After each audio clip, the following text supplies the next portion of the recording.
Good morning, everybody. Huwag niyo ihinto yung ating merienda. Tuloy niyo lang. It's okay. It's okay. Hindi tayo naniniwala sa formal. Tayo naniniwala sa puso at puso. Amen. Our heart with who? With God's? Our heart with God's? Our heart with God's heart. Uwi na ako. Alright. Ngayon, ayaw ko talaga magturo ng ganito, pero wala tayong choice. As of now, naghahanap pa tayo ng paraan na makakapagpupo ako sa gitna ninyo at doon na ako magtuturo. Parang very close tayo. Ngayon parang lecture, tapos kayo audience, kaya ako naniniwala sa gano'n. Kayo pamilya, okay? Yes ba tayo doon? Yes! Okay, so tatanungin mo muna, kayo ba yun? Busog ba kayo sa merienda natin? Yes! Oh, sige, sige. Kung may kulang kayo, mapikikiliway, bibigyan ko ng pera niyan. Okay. So, last time, pinag-usapan natin ang kilos ng Espiritu Santo. Tama ba ako? Yes! Nakita natin ang pagkakaiba ng mga dating tinuturo sa mga tao. Kung paano sumunod sa Diyos, iba naman ang nangyari kung dumating na si Jesus Cristo. Dati, puro utos lang na nakasulat sa Hudyo. Ang mga utos nakasulat saan? Natapyas na bato. Sa ano? Tapyas na bato. Ano yung Sa bato. O sa bato. Oh. Di ba? Alam niyo ba yun? Nabasa niyo na ba yun? Yes. Ang mga utos na binigay hindi sa mundo, kung hindi binigay sa mga Israelita, nakasulat sa bato.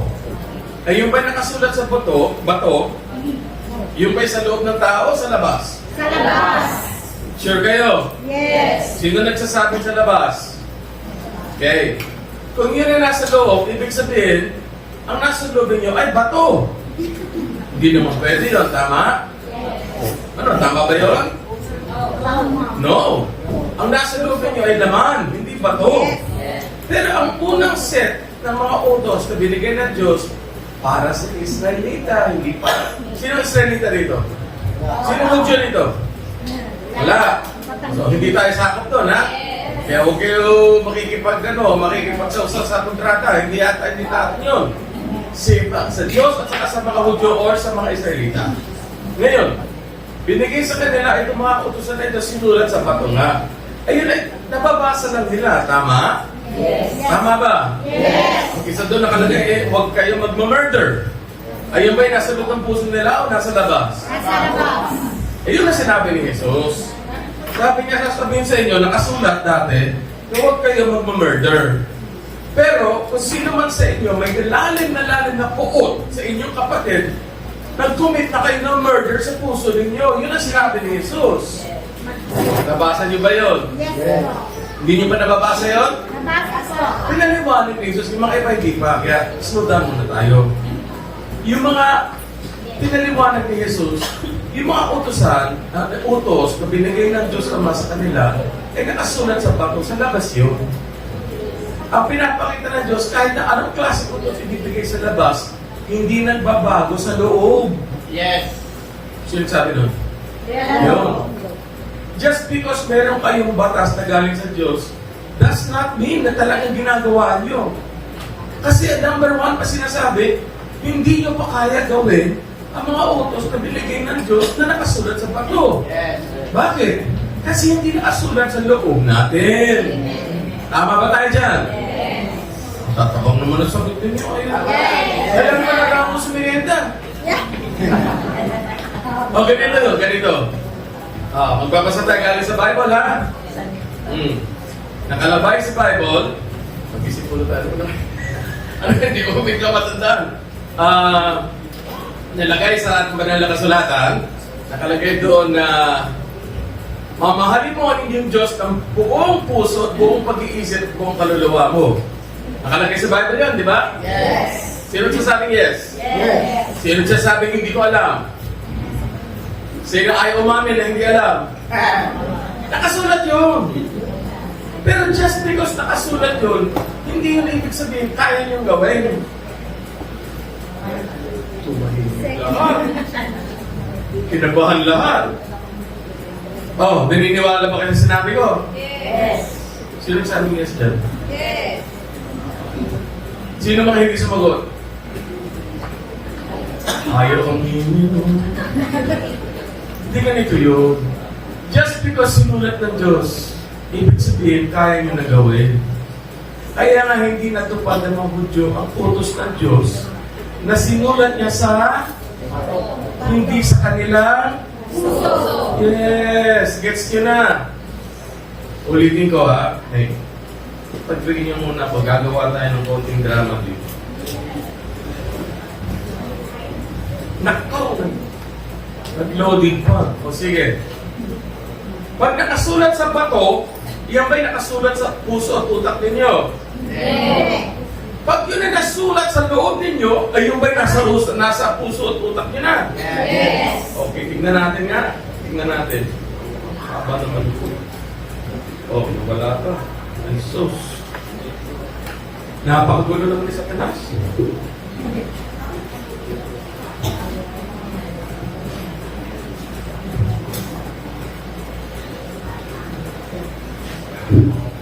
Oh, tignan natin ha.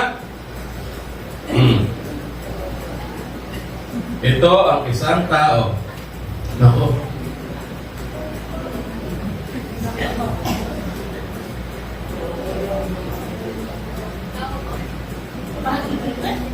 Parang si princess yan.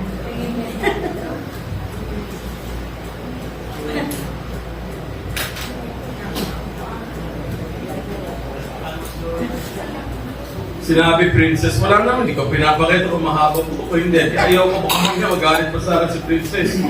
Pagkita namin sa website, baka bigla kong batukan niya. Oh, eto na. Tao ba yan? Yes. Uy, ano kayo lahat? Tao ba yan? Ha? O sige. Pag anong tawag dyan? Pag binigyan ka ng utos na nakasulat sa bato, papel, kung ano, ayan. Pag lumantipan, ang binigay ng Diyos sa mga Hudyo ay ano? Bato, tama? Yes. Tama ba? Yes. O sabihin nyo lahat, binigay sa mga Hudyo, nakasulat sa bato. Okay. Ngayon, sa bagong tipan naman, saan nakasulat? Oo. Eh bakit meron tayong... Eh, naku, hindi na pag-drawing nito.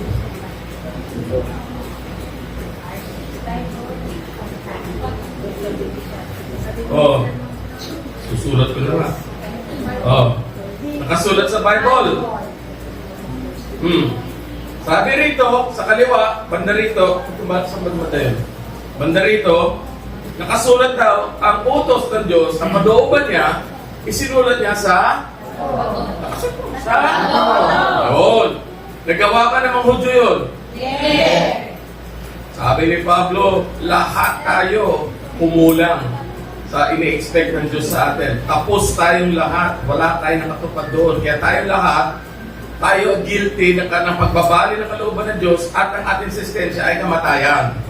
Gets nyo? Yes. Kasama ba tayo doon? Yes. No, Hudyo ka ba? Hindi. Hudyo ba kayo? No. Oh, bakit kayo kasama dun sa batas na binigay sa Hudyo?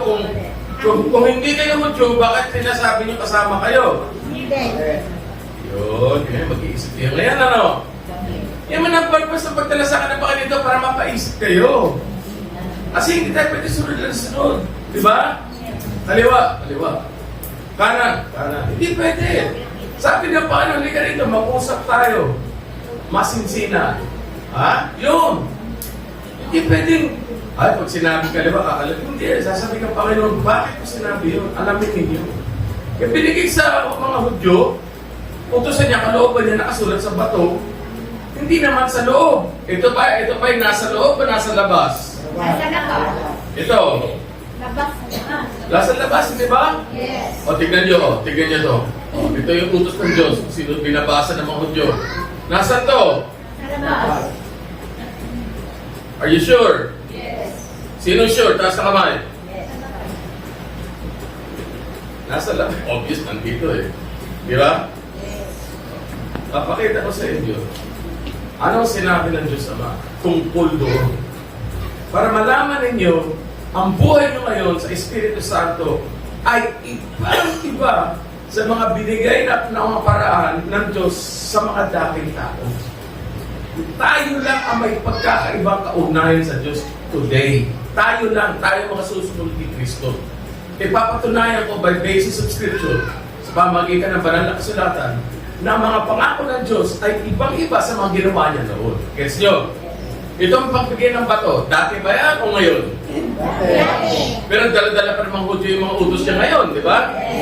Dala pa rin na naman din sa bato? Dala-dala ba nila yung mga bato sa mga kanilang mga templo at sinagoge? Hindi nyo alam ano? Nasa kapal. Yes na. Dala ba ng mga Hudyo yung mga bato pag sinabing, magbabayos study tayo. Dala-dala ba din yung mga bato? Bible study tayo. Oh, ganun ba yun? That's right. Wala na yung bato. Pero nakapalot, nakasulat na yan sa isang papel na binalot na napakahaba, napakakapal, napakaganda pa ng telang binalot. Yun ang tinatawag na Torah.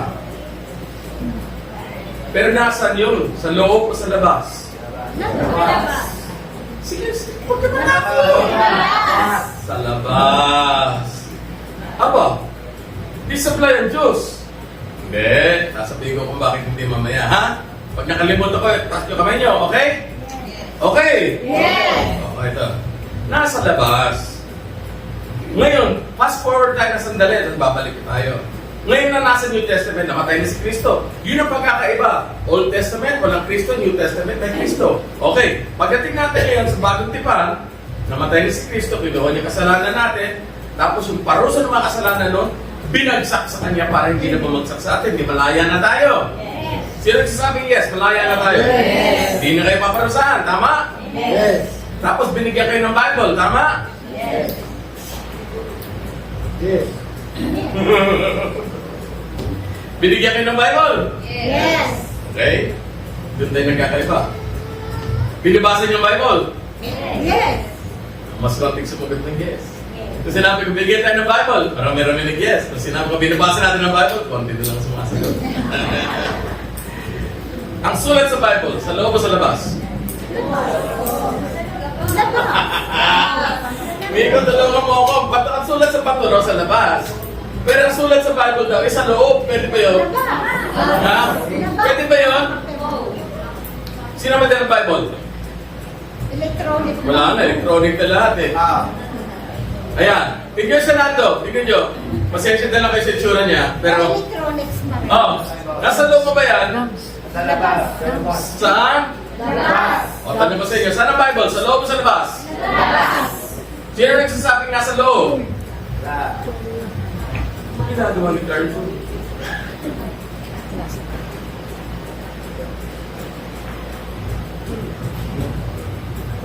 Sino nagsasabing sa loob? Good. Ang Bible sa labas. So, Bob, anong pagkakaiba ng lumang tipan na binigyan ng Diyos ang batas, sinulat niya sa bato, at saka ang bagong tipan? Anong pagkakaiba noon?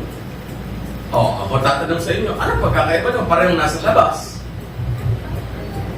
Yung sa bato po ay para sa mga Hudyo. At tapos yung Yung Bible po ay para sa mga hindi.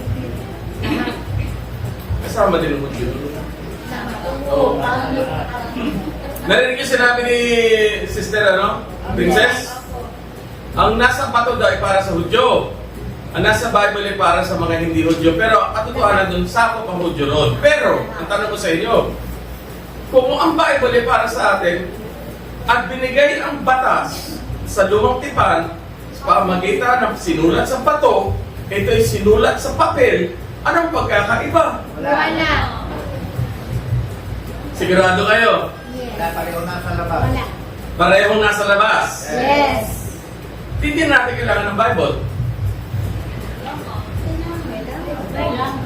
Eh, nasa labas. Anong bakit ng Bible sa atin? Guide. Guide. Guide.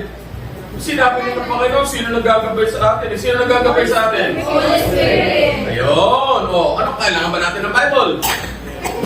Sino nagsasabi, tulad ng batas na sinulat sa bato, hindi na natin kailangan ang New Testament na nakasulat sa papel. Sino nagsasabi nun? Either tama ang paniwala ninyo o natatakot na kayo magtaas ng kamay. Either way, tama yun. Kailangan natin ang New Testament. Kailangan natin ang Holy Writings o banal na kasulatan na sinulat ng mga apostol na tinatawag natin ang mga libro ng Bagong Tipan or mga libro ng New Covenant. Pero sabihin, dapat sina-challenge nyo ako. Narinig nyo ako? Yes. Dapat sina-challenge nyo ako. Mahal ko ba kayo? Yes. So kung challenge nyo ako, magagalit pa ako sa inyo. No. Sino nagsasabing no? No. Ah. Bob, ano pang gagawin namin sa New Testament na libro nakasulat din sa labas yun? Ibabalik ko ang tanong sa inyo. Bakit nyo pa kailangan ng New Testament na nakasulat din sa papel yun, nasa labas din yun? Bakit nyo pa kailangan ng New Testament na hindi naman pala umubra ang nakasulat sa bato? Gets nyo? Believing ko kasi iba yung pinapanood nyo eh. Kung ang mga dating utos ng Diyos nakasulat sa bato at hindi pumasok sa sulat ng Hudyo at guilty sila dahil wala sa kanila nakatupad doon, kasama tayo doon pero hindi naman tayo Hudyo.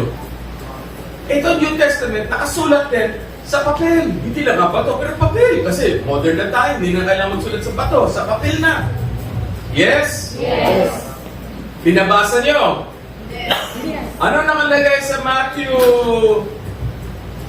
Oh, hihirapan kayo dyan. Sige.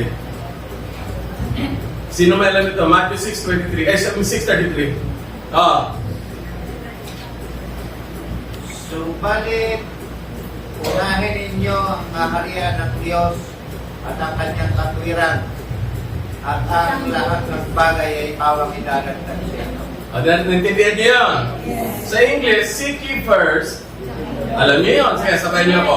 Seek ye first the kingdom of God and His righteousness. And all these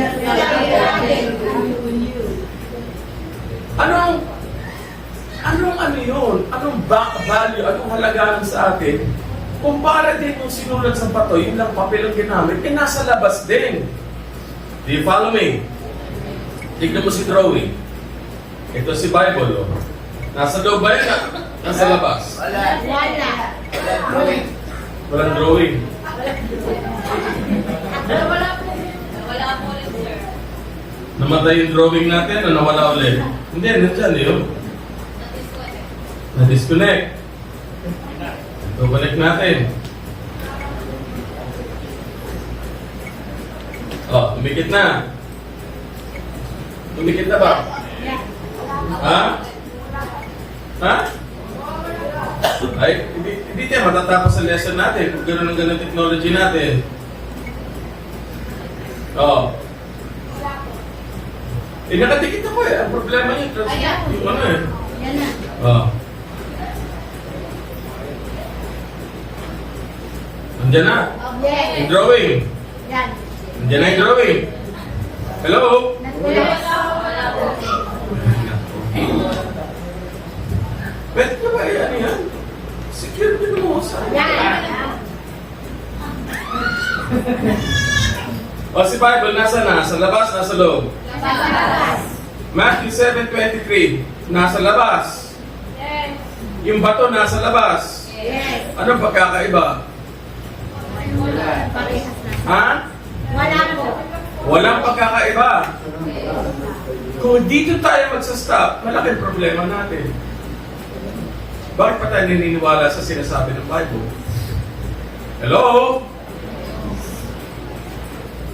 Nakakasinda pakinggan, ano? Pero malaking katotohanan dyan, sasabihin ko sa inyo. Alright.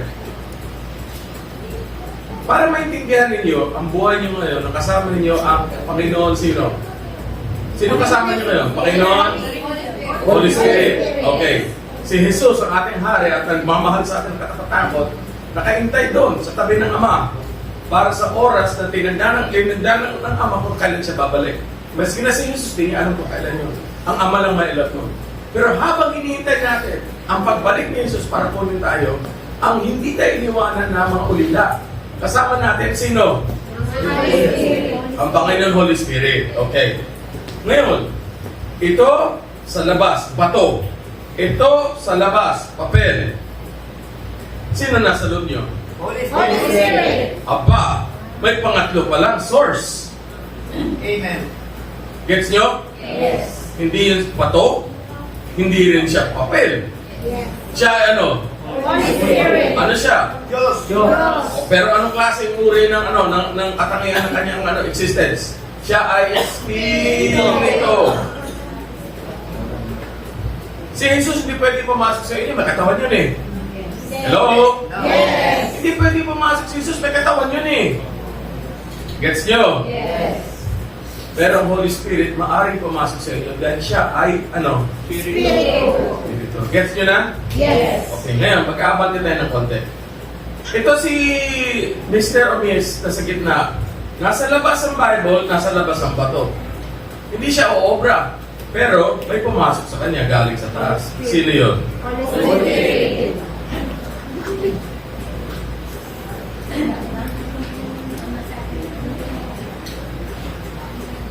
Kayo ba itong tao na ito? Kayo ba itong tao na ito? Sino nakatira sa inyo ngayon? Holy Spirit. At sino siya? Diyos. Siya ay Diyos. Huwag niyo kakalimutan yan. Masyado na maraming centuries ang dumaan. Binabaliwala ang Holy Spirit. Plano ni Satanas yun. Baliwala ang Holy Spirit. Parang extra na lang siya sa Godhead. Ama, Anak, tapos saka sino nga Espiritu Santo? Ba hindi? Sinabi ni Jesus mismo, importante, mahalaga na umalis ako para mapadala ng Ama ang Espiritu Santo. Ulitin ko ha, pakinggan nyo naman ko sa'yo, huwag kayo maging religious sa akin. Sabi ni Jesus, ano daw? Mahalaga na ano?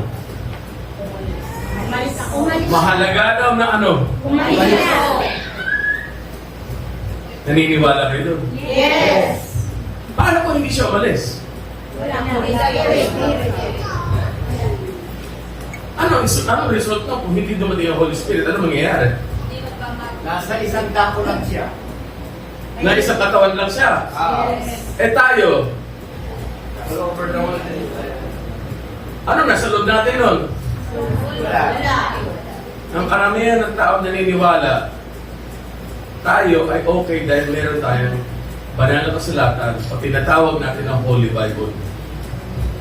Ang pagkakamali nila, ang Holy Bible wala sa loob natin. Yes. Sinabi ng manunulat ng Hebreo, nagbigay ng utos ang Diyos, pero sumablay, hindi nagawa ng mga tao. Hindi dahil mali o mahina ang batas, dahil ang mali ay nahanap sa loob ng tao. Hindi kaya ng tao gawin ang hinihingi ng batas ng Diyos. Amen. Are you with me? Yes. Hindi batas ang may kasalanan nun. Wasto ang batas. Perfect. Ang mga tao na sira, damage, sila hindi nakatupad sa batas ng Diyos. Sa kasalukuyan, ano ang mali? Ang batas o ang tao? Yes. Yes, yun na? Hello? Yes. Ulitin ko? Gusto niyo ulitin ko? Sige. Nagbigay ng batas ang Diyos. Yes. Binigay sa mga Israelitas. Yes. Sabi ng manunulat ng Hebreo, hindi raw nila natupad ito dahil may sablay, may mali, may sira. Gets niyo yun? Ang tanong, anong tinutukoy ng manunulat sa Hebreo kung ano ang sira? Sinasabi ba niya sira ang utos ng Diyos dahil hindi kaya gawin ng mga tao? Or sira ba ang mga tao dahil hindi nila kaya gawin ang utos ng Diyos? Sira ko na ng tao. Sino sirado? Yung utos ng Diyos o yung mga tao? Tao. Sino sasabi tao? Yes. Kita-kita naman. Ha? Sabi niya, huwag kayo magpa-murder. Ilan na na-murder mula nagbigay ng utos ng Diyos hanggang ngayon? Sa daming hindi na mabilang, ano? Tao ang may sira, hindi ang utos ng Diyos. Ngayon, fast forward na naman tayo sa New Testament. Sa New Testament, kung meron pa ako. Kung ang tingin natin sa bagong tipan, sa mga sinulat ng Diyos sa pangitan ng kanyang mga manunulat, ay utos niya para maging matuwid tayo. Ano ang pagkakaiba doon sa utos sa bato? Alam ko, mahirap din sundan yan. Papagalan natin. Okay ba? Okay ba? Yes. Ito ang mga sulat ng bato. Binigay ko kay Elaine. Kaya ba ni Elaine sundan lahat ng sinabi ng Diyos na sinulat niya sa bato? Elaine, kaya mo ba lahat yun? No. Bakit? Kasi basag tayo eh. Sira tayo eh, di ba? Sinira tayo ni Satanas, tama? Yes. Sino sasabi tama? Yes. Okay. Eh kaya bigyan mong utos doon kung sinulat ulit sa papel. Ang tawag natin ay New Testament. Bagong tipan. Kaya ba natin sundan lahat ng kasulat sa New Testament? Hindi. Bakit? Ang sira, wala sa utos kung hindi sa atin. Ang sira sa dating tipan at sira sa bagong tipan ay pareho pa rin. Sira pa rin. Yes? Yes. Wala kang magagawa doon. Sinabi ko na sa inyo last Sunday, ang naninirahan na kadiliman or naninirahan na kasalanan, kabahagi ng ating culture, kabahagi ng ating nature, kalikasan, na nasa tabi na lang. Although may Holy Spirit na tayo, kailangan iwanan natin yun at patuloy tayo sa Holy Spirit. Pero paminsan-minsan sumusulpot pa ito. Yes. Yes. So may sira pa tayo. Tanong ko sa inyo, sino, huwag nyo na itaas sa kamay, sa isip nyo lang. Sino rito nakapagbabasa at nagbabasa pa rin ng bagong tipan? Matthew hanggang Revelation. Meron. Nagagawa niyo ba lahat? Sino nasabi nito? Lahat na nakasulat mo ng Matthew hanggang Revelation nagagawa ko. So, bakit ganon? Bakit ganon? Namatay ba ulit? Kinabahan na ako eh. Bakit ganon? Alisin na natin kayo. Tao. Bakit ganon? Old Testament? New Testament? Ano ang pagkakaiba? Ano nangyari sa gitna nito na naging New Testament at Old Testament? Ha? Pardon? Dumating po si Jesus. That's right. There you are. Akala ng mga tao, pagdating ni Jesus, tapos na, okay na tayong lahat. Pero struggle pa rin sila struggle sa kanilang mga kamalian at kakulangan. Do you follow me? Yes. Ang masama pa, tuturo pa ng mga dating teacher, kung may kasalanan ka, tatalikuran ka ng Diyos. Lahat ng mga turo nun ay hindi lang mali, ay masama. Bakit? Hindi dumating si Jesus para bigyan tayo ng panibagong a new set of rules. Hindi dumating si Jesus para bigyan tayo ng new set of rules. Ha? Bagong utos. Ng bagong utos. Hindi siya dumating para bumigay ng bagong utos. Kasi pareho pa rin, kung yun ang ginawa niya, pinalitan lang niya ang utos, pareho pa rin, hindi pa rin natin kaya gawin. Yes. Do you follow me so far? Yes. Alam ko yung stagings na sa usapan, pero pag hindi ko pinaliwanag ito, hindi nyo makikita ang halagaan ng Holy Spirit sa inyo. Yes, tama. Okay? Ngayon, so para ka ni Hudyo, may batas ka para hindi mo matupad. Ang gagawin mo katulad ng ginagawa ng Hudyo ngayon, sikap na sikap itupad, sikap na sikap itupad, at pag once a year, hindi nila kaya, yung mga lahat hindi nila kaya itupad, may dala sila mga tupa, may dala sila mga bako, papatayin ay hiyaan sa harap ng Diyos para mapatawad ang kanilang kasalanan. Every year. Every year. Yes. How often? Yes. Ilang beses na ginagawa? Ilang beses? Once, ano? Once a Yes. So 2023, may dala silang tupa. Yes? Yes. 2024, may dala silang tupa. Yes. 2025, may dala silang tupa. Yes. Wala palang kapamilya yung mga tupa at tanggalin ang kasalanan mo. Yes. Ay! Wait, time out. Walang ginawa o hindi. Pinatay lang yung tupa, pero hindi na palitan ng kataang tao. Next year, kailangan na naman mamatay sa tupa para sa kanila. Yes. So every year may namamatay na tupa para sa atin kung sinusundan natin ang batas ng Hudyo. Yes. Ang point ko dyan, pagdating ni Jesus, sa atin ang libro ng Hebreo, dahil ang dugo niya, hindi dugo ng hayop, pero dugo ng Diyos mismo. Pininisan niya tayo minsanan at forever na yun. Yes. Thank you, Lord. Hindi na niya kailangan mamatay pa ulit-ulit. Gets nyo? Yes. Pero hanggang dumating ang araw na paging ganak natin, nadadapa tayo, patuloy-tuloy nagkakaroon ng kasalanan, hindi ba? Yes. Correct? Yes. Dahil may naninirahan sa atin na kalikasan ng kasalanan na hindi pa complete yung patay, pero binabago, tinatanggal niya paunti-unti araw-araw. Yes. You follow me? Yes. Pero huwag niyo napansinin yun dahil yun ay binayaran na. Kaya nga tayo, ang dugo ni Kristo ang ginamit dito sa krus para hindi dugo ng hayop yan. Every year kailangan nila maghain. Tayo once and for all na yan. Yes. We are forgiven for how long? Forever. How long? Forever. Why? Because the blood ng Jesus ay hindi blood ng hayop o hindi blood ng Diyos mismo. Huwag natin idagawin tapat ang dugo ng kordero at ang dugo ni Jesus. Hindi. Jesus is God and the Son of God. Amen. Amen. Pero lahat ng sinabi ko tungkol dyan, pinapatawad tayo, gano'n, etc. Tama lahat yan. Pero wala pa akong sinasabing nababago tayo. Correct? Yes. May sinabi ba ako dito sa ginawa ni Jesus para sa atin, para sa krus? May sinabi ko dyan nababago tayo? No. That's right. Kaya hindi pwedeng hindi pumasok ang buhay ni Jesus sa atin, ang buhay ng Diyos Ama sa atin. Hindi pwedeng hindi pumasok sa atin. Dahil pag hindi yan pumasok sa atin, ito ay, hello. Ito ang cross. Ito ang before. Gets nyo? Ito ang ano? After. After. Dito ka. Pagpunta mo sa cross, hindi ka pa nababago. Napatawad ka. Yes. Kasi bumagsak na. Naibigay na ng Diyos tagang pukot na pukot. Lahat ng pukot niya doon sa kasalanan na dala natin na beginning sa talas. Nabagsak na kanino? Jesus. Kanino? Jesus. Kay Jesus. Kaya tayo pinatawad.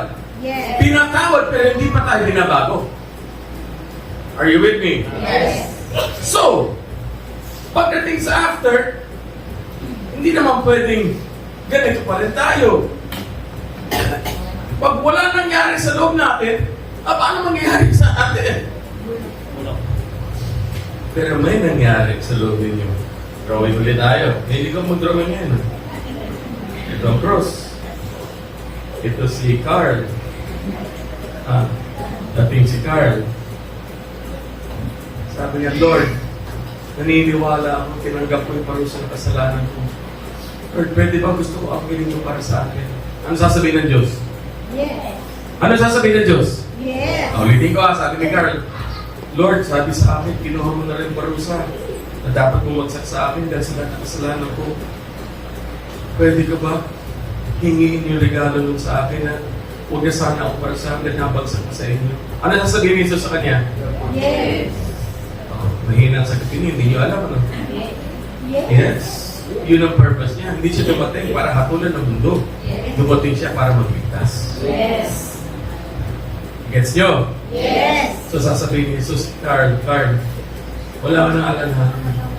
Forever, hindi ka nahatulan ng Ama. Sabi ni Carl, totoo ba yun? Lord, totoo ba yun? Yes. May dagdag pa nga, may bonus. Ito, hindi tinuro sa inyo. Hanggang doon lang ang turo sa inyo. Kaya kayo struggle sa mga buhay ninyo makatapos. May nangyari pagkasuko ninyo ng buhay ninyo sa ginawa ni Jesus para sa inyo. May bumaba na galing sa taas. Ang pangalan niya ay Holy Spirit. Holy Spirit. At pumasok siya sa loob ng buhay ninyo at biglang nagkaroon ng panibagong buhay. Alam ko, marami sa inyo, sinasabi nyo, may Holy Spirit ako, pero ang feeling nyo parang, noong umpisa, magaan ang feeling ko, pero ngayon parang naging ordinary na lang. Hindi yun umaalis. isip niyo ang nandiliman, pero hindi umalis ang Holy Spirit. Kung meron dito sa inyo, sinasabi niyo, "Bob, nung unang sumandar ko ng buhay ko kay Jesus, ang sarap ng pakiramdam ko, pero ngayon nawala na yan. Parang bumabalik na ako sa dati." Ang sasabihin ko sa inyo, hindi yung kilos ng Holy Spirit. Kasi ang Holy Spirit, sabi ni Jesus, kailangan ko umalis para dumating ang Holy Spirit at maninirahan sa inyo for... Ever. Ano yung sabihin ng forever? May dulo pa ba yun? Kaya huwag nyo iisipin, ay naku, kasi masama ako mag-isip, kasi masama ako. Ay naku, hindi. Kung yun ang dahilan nyo, ang banat naman ng Holy Spirit sa inyo, simple. Kala mo ba naniniwala ka na ang parusa para sa pag ganong klaseng dinadumadaan sa iyo napagsay na kay Jesus. Pinarusahan naman si Jesus para sa iyo. Ang sagot nyo ay, pinarusahan naman si Jesus dahil sa kasalanan nyo. Yes! Hindi siya pwede umalis dahil sa kasalanan nyo. Wala na siyang basis na umalis dahil ayaw nga niya umalis. Bakit? Kasi ang trabaho ng Holy Spirit, hindi para manirahan lang sa inyo, pero bago baguhin din kayo. Amen? Para matutupad yung sinabi ni John sa sulat niya, sa mga sulat niya. When He, God, Jesus, appears, ano daw? We will be like Him. Hindi yun utos sa inyo. Yun ay pangako. Yes. Let me write it down.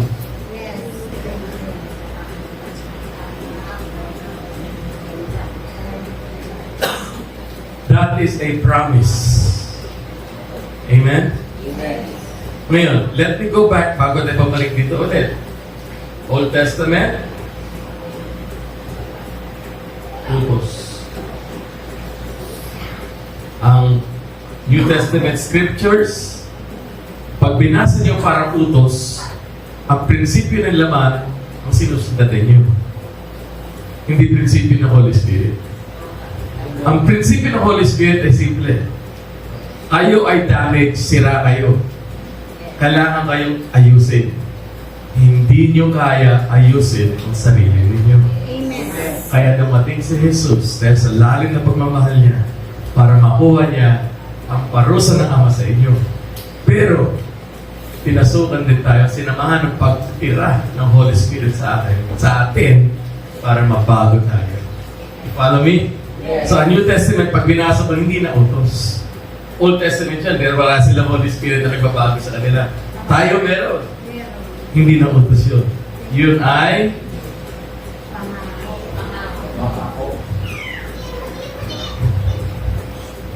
Matthew 7:23, ano yun? Matthew 7:33 ba? 6:33. Matthew 6:33, ano sabi? Seek ye first the kingdom of God.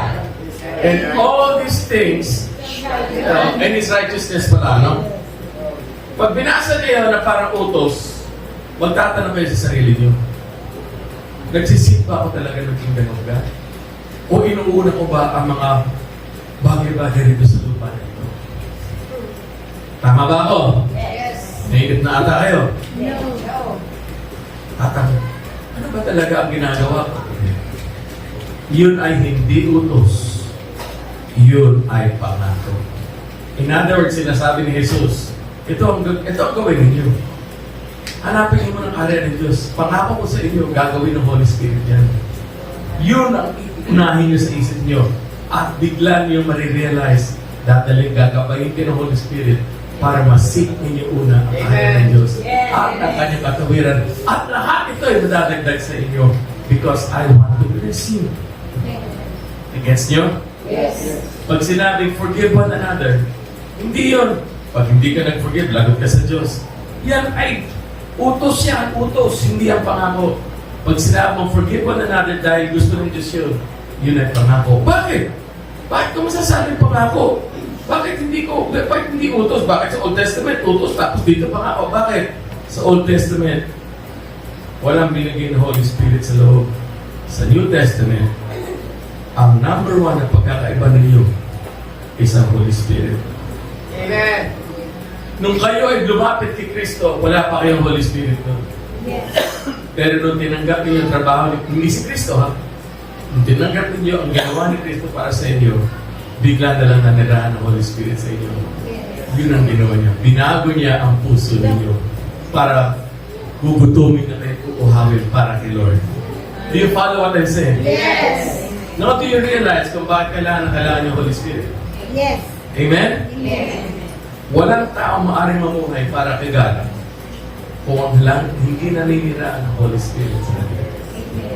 Ang Old Testament ba at saka yung mga utos na kasulat sa pato, may kasama bang pangako ng Holy Spirit yun? Wala. Sabi mo, sige. Wala. Pero sa New Testament, ang bagong tipan ibinigay ni Jesus Christ sa kanyang mga disipulo, yung tinatawag natin na Last Supper o huling pakainan. Sabi niya, ito ang katawan ko. Pinunit niya, para sa inyo. Ito, inumin niyo itong cup. Yan ay dugo ko. Pero pinun lang yun. Pero pinapakita niya na ang katawan ko ay sinira, ang dugo ko ay pinuhos para mapatawad kayo. Complete ang kapatawaran ninyo dahil kita niyo katawan ko, hindi katawan ng kordero. Dugo ko, hindi dugo ng kordero. Pero 50 days later, may dumating sa lupa na ito at napuno ang mga disipulo nitong dumating na ito at nag-iba lahat ang buhay nila. At yun ay tinatawag na Pentecost or Pentecostal experience. Lahat sila ay nalublob sa kapangyarihan ng Holy Spirit. At bigla nilang umiba ang wika nila. Umiba na lang ang ugali nila. Bigla sila nagsamba. Bigla sila nagpuri. At bigla nilang pumutok yung patulon. At lahat ng mga tao na nanonood, sabi, nalasing ba itong ito? Sabi ni Pedro, natago siya ng tago noon, nagsinungaling para kasama daw niya si Christ. Pero na siya ay napuno ng Holy Spirit, nagbago na siya. Alam din nila yung utos, 3.5 years na sila tinuruan. Hindi pa rin, education does not change you. Yes. Ang pagkaalam, hindi nagbabago sa iyo. Ang nagbabago sa atin ay isa lang. Ang bigay ng handog ng Espiritu Santo na resulta ng ginawa ni Jesus para malinis tayo at makatira ng Holy Spirit sa atin. Bumutok yung upper room. Lumabas si Pedro. Kasabi ni Pedro, hindi po sila lasing. Kami po ay apuspos at puno na ng Espiritu Santo na pinangako galing sa bibig ng propetang Joel. Yes. Yes.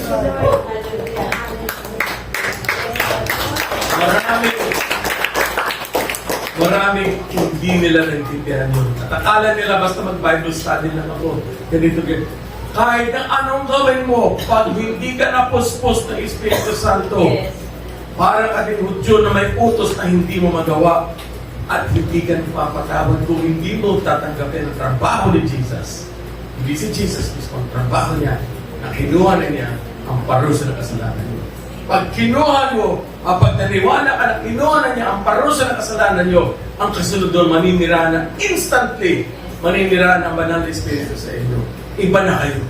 Yun ang nagpapakiba sa inyo. Hindi kayo iba kasi nag-worship. No.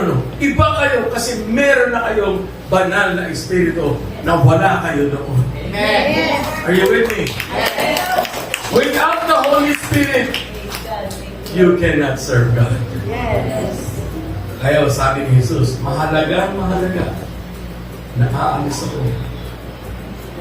para mapadala ko sa isang part, sabi niya, para mapadala din ng Ama ang Espiritu Santo. Now, do you understand?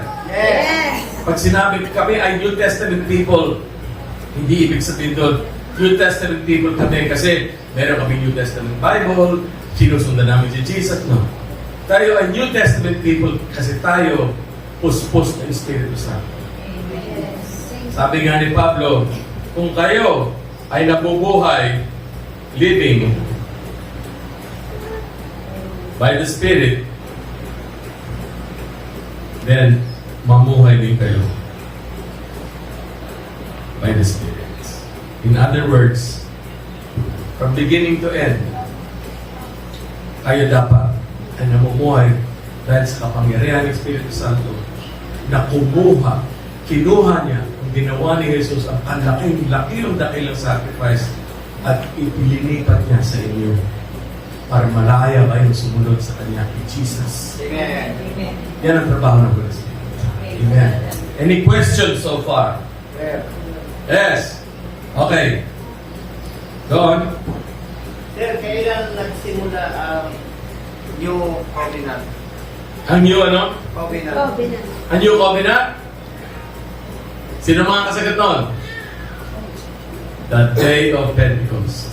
Sir, kaya ko po naitanong, may nakasulat sa Old Testament sa Book of Ezekiel. Sabi niya sa Book of Ezekiel, makikipagtipan ako ng panibago sa inyo. Aalisin ko lang inyong pusong bato at lalagyan ko ng pusong laman.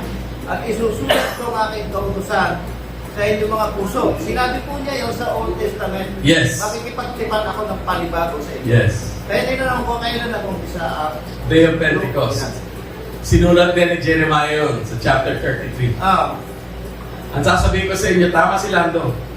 At sinusuportahan siya na sinulat ni Propeta Jeremiah. Ang sabi ng Panginoon sa pamagitan ni Jeremiah, tatanggalin ko ang puso niyong bato at papalitan ko ng puso na laman. Are you with me? Yes. Kasi ang dating tipan, walang magagawa sa iyo. Sabi, isusulat ko ang mga utos ko. Saan daw? Pusong lang sa isip. Tingnan mo na. Sa isip at sa... Pusong. Sundan ninyo, basahin nyo. Jeremiah, sulat nyo. Chapter 33 pa, 31. 33 ano? Chapter 33 ng Jeremiah. Sulat at basahin nyo sa bahay. At saka yung Ezekiel, ano yun? Ezekiel 36:26. Ayun, Ezekiel 36:26. Aligtas ka lang ba eh? Opo. Kasi bakit kung sa Day of Pentecost yung binigay, bakit sinabi na yan sa Old Testament? Bakit sinabi niya sa mga Hudyo? May Diyo ko bilang ba mga Hudyo? Hindi ko na tanong. Bakit? Hindi ko sabihin, sa Day of Pentecost pa ang yung Covenant. Pero bakit doon niya sinabi sa Book of Jeremiah? Prophecy. Prophecy ni Jeremiah. Prophecy. Ang sabi niya, kikilos ang Diyos. So hindi sa mga Hudyo sinabi yon. Sinabi rin, kasi kasama Hudyo sa Diyos. Tanda mo ang buong study natin, pagdating sa huling araw, maraming Hudyo lilipat, pupunta kay Kristo. Okay. Mapupuspos din sila ng Holy Spirit. Ayan, Masusulat din sa kanilang puso. okay, di na-intindihan mo na yan. Very good.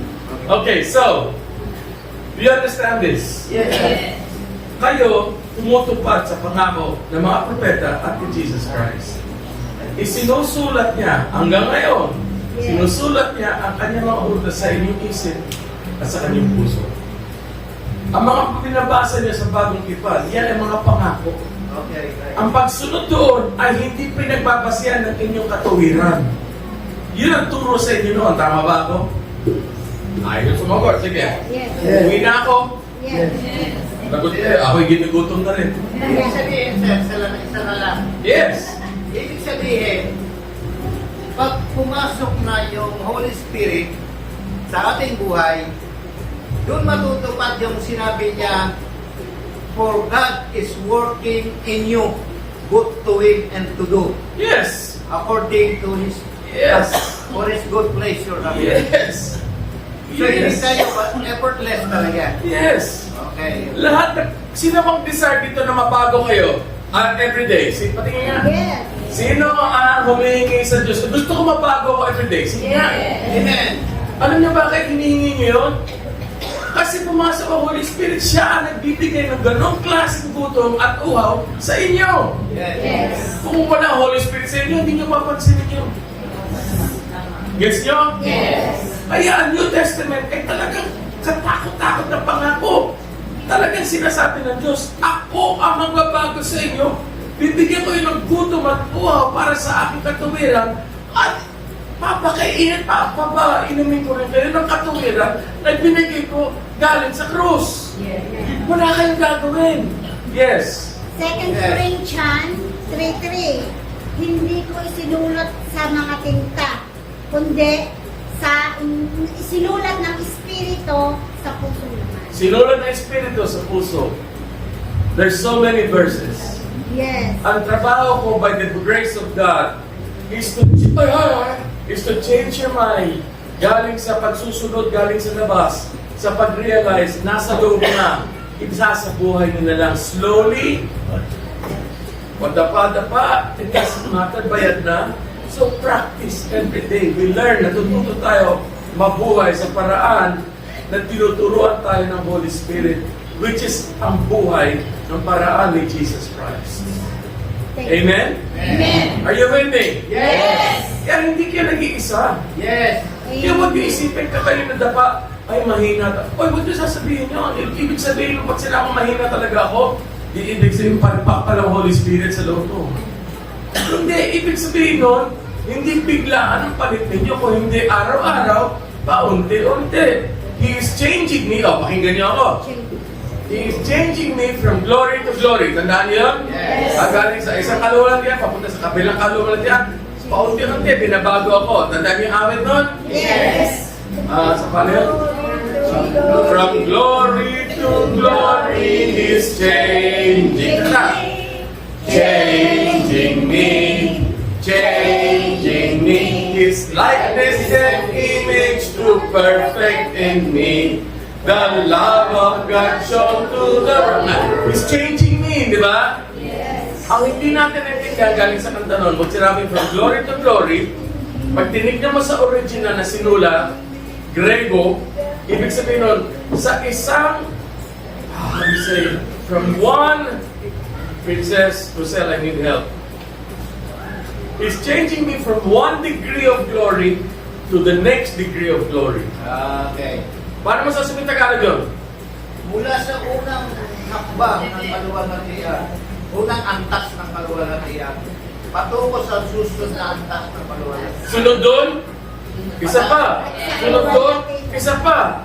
Sunod doon, tuloy-tuloy yan hanggang sa araw ng pag-agaw. So in other words, sabi ng banal na kasulatan, from one degree of glory, magiging magkakaroon kayo ng mas marami the next day. The next day, mas marami. The next day, mas marami. Bakit ang daming days? Hala-hala na sinira ni Satanas eh. Pasalamat ka kaya mas makapangyarihan ang ginawa ni Jesus at ang trabaho naman ng Espiritu sa nilagay ni Satanas sa inyo. Kasi sabi niya, dadating ang araw, pagdating ng araw ng pag-agaw, pagkita niyo sa Kanya, kompleto na ang pagbabago sa inyo. Yes. Hello, kompleto na ang pagbabago sa inyo. From one degree of glory to the next degree of glory to the next, pataas ang pataas until perfect na ang image si Jesus sa atin. And everybody said, Amen! Yan ang sinasabi ng banal na kasulatan. Kaya hindi yan utos sa atin kung hindi pangako yan. Nire-reveal sa atin, yan ang gagawin ng Diyos. Or, mali, yun ang ginagawa ng Diyos sa inyo. At ngayon, ginagawa sa pamakita ng Panginoon banal na Espiritu. Are you with me? Yes. Now, naintindihan nyo na, ibig sabihin ng ako ay buhay dahil meron na akong Holy Spirit. Yes. Pag sinabi ng isang tao sa iyo, ay mapapastos si Jesus niya, puro kayo Holy Spirit ng Holy Spirit. Tayo mo sa kanya, kayo nga hindi nakikinig sa sabi ni Jesus. Eh, bakit? Sabi niya, aalis daw siya eh, pero papalit sa kanya, Holy Spirit eh. Sino ba ugnayan mo ngayon? Sino kausap mo ngayon? Si Jesus. Nasa kanan ka man ng Ama, sabi niya, papalitan siya ng Holy Spirit. Bakit niyo hindi tanggapin na sinasabi niya? Bakit yung inukontra sinasabi niya? O sabi niyo Holy Spirit, ngayon kayo mabuhay ngayon. Kasi pagdating sa araw ng pag-agaw, balik na naman tayo kay Jesus. Forever! Lord, yung babaliwalaan ng mga turo ni Jesus, alam niya yung ginagawa niya. Amen? Yes. Alam niya yung ginagawa niya. Pag sinabi niya sa inyo, kailangan ko umalis, mahalaga yun. Ibig sabihin, kailangan niya umalis. Anong dahilan, Lord, ba't ka alis? Para mapadala ko sa inyo ang banal na Espiritu. Kailan natupad yun? Yung araw ng Pentecostes. Bumaba ang Holy Spirit. Pero everyday natutupad yun because everyday may napupuno ng Holy Spirit. Kayo, di lang nanirahan ng Holy Spirit sa inyo, napuspos kayo at binubog kayo sa Holy Spirit. Kaya kayo ngayon ay halaraba ka sa nabibibina ka na speaking in tongues. Yes. Ano pa? Praying in the Spirit, singing in the Spirit, worshiping God. Kala nyo kaya nyo mag-praise the Lord pag walang Holy Spirit? Ay so, good luck. Hindi nyo kaya yun. So stop tayo rito, although hindi na natin tingnan. Sandali lang. Nakita nyo ba yan? Wala. Okay, buti na lang wala. Malilito ko yung lahat. Ito, tapos tinapos ko na. Kahit na kwento na lang ginawa ko, tinapos ko na. Okay? Ito ang gagawin natin. Meron pa bang naninirahan na kasamaan sa loob ninyo?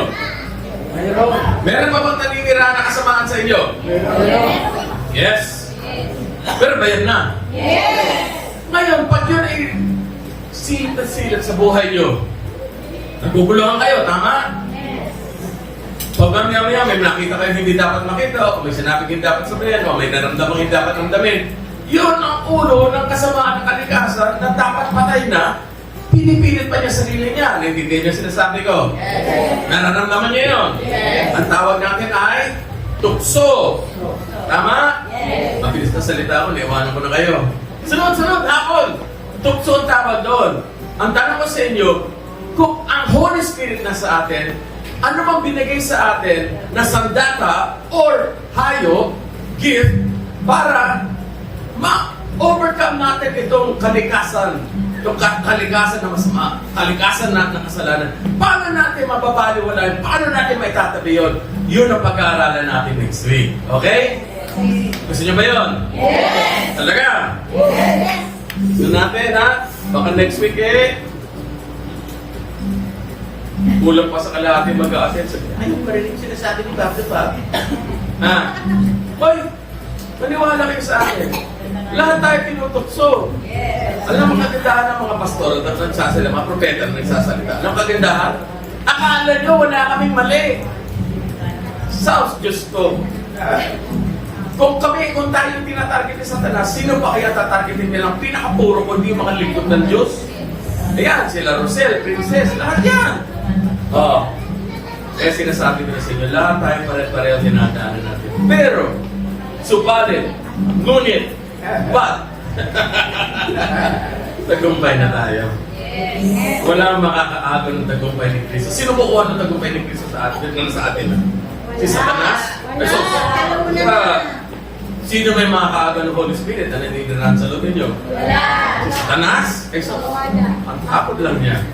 So, tanong ko sa inyo, kung ang Holy Spirit nakatira sa inyo at hindi naaalis yan, at walang makakatalo dyan, so lahat ng pangako niya sa inyo magagawa niya. Yes. Sigurado matutupad niya lahat ng pinangako niya sa inyo, di ba? Yes. Isa sa mga pinangako niya, pagdating ni Jesus, kayo daw ay ano? Kayo daw ay ano? Pagdating ni Jesus. Ano? Sino bibigyan sa trabaho ng Holy Spirit doon?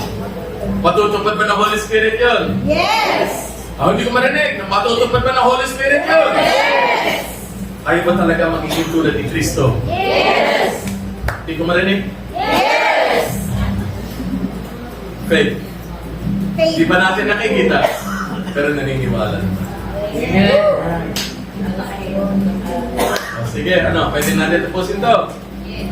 O, may nagtataas ng kamay. Ata. O. Tas, ayun. Sino yun? Leslie. Ha? Leslie. Leslie. May tanong lang po ako. Yes. Lahat po ba matatawag na may Holy Spirit kapag hindi pa siya baptized? Ng Holy Spirit, baptized sa water. Hindi pa po siya ng water po. Hindi, ang water baptism, walang connection sa Holy Spirit. Pwede ka mabaptize sa Holy Spirit kahit na hindi ka baptized in water. Pero kailangan ka rin mabaptize in water pagkatapos, sometime after. Kasi ang baptism in water, walang ginawa yan kundi i-testify sa buong sanlibutan sa lahat ng mga tao na ako ay isang sumusunod kay Kristo. At hindi ako nahihiyang sabihin sa iyo. Amen? Bakit ako mahihiya? Gusto tumapos sa kasalanan ko dahil sa ginawa niya, hindi pa ako mahihiya. Does that answer your question?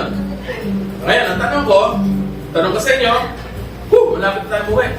Ang tanong ko sa inyo, kayo ba lahat baptized in the Spirit? Yes. Yes. Wala ba nang dududa rito kung baptized kayo in the Spirit? Ay, mali naman ang sagot niyo sa akin. Ang sagot niyo dapat, Pastor Bob, or Sir Bob, or Bob, paano namin malalaman kung baptized na kami in the Spirit? Yun ang dapat tanong niyo sa akin. Tanong ko ngayon sa inyo, ay babaliktad ko. Ako ngayon magtatanong ko. Paano nyo alam na baptized na kayo ng Spirit? Yan ang tatanong sa inyo. Paano kayo makakatiyak? Magiging sigurado, magiging sure na kayo talaga ay puspos na ng Espiritu Santo. Tandaan ninyo, education, ang pag-explain sa Bible, hindi nagbabago ng buhay yan. Ang mga disipo niya, 3.5 years siya, tinuro ni Jesus. Hindi nagbago ang buhay hanggang pagdating ng araw ng Pentecostes. So, ang tanong ko sa inyo, sigurado po kayong puspos kayo ng Espiritu Santo. Yes. Ang tatanungin ko rin sa inyo, anong pinagbabasihan ng pagsisigurado ninyo? Mga pangako mo.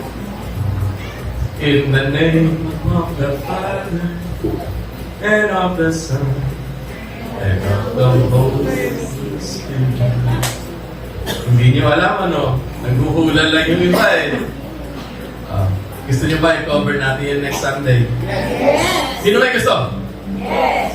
Hindi ko naririnig. Sino may gusto? Ganun ba? Brother Nico, Brother Nico. Okay, sige.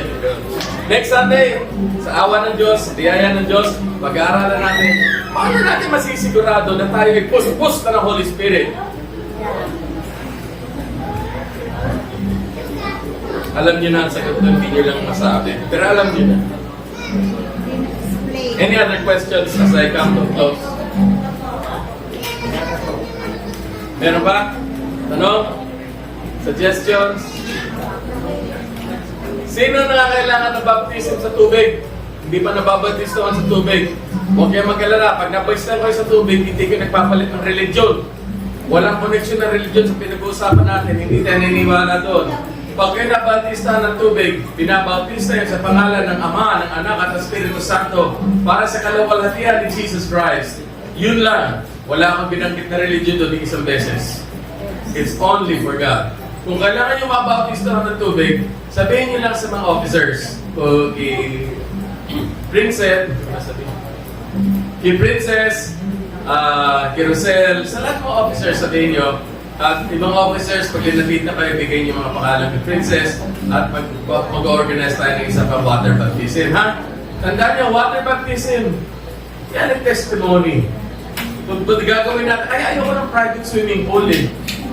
Ba't tayo magbabaptize kung private swimming pool? Tayo-tayo rin naman makakakita. Bakit ganun? Gusto ko public beach. Parang kita ng lahat. Mga karinig kayo, ayoko nagbabaptize. Kaya mga karinig, para mga sinayang mga yan. Ay, sagot natin na, sige, bahala kayo, basta ako. I am a follower of Jesus. Everybody say, Amen!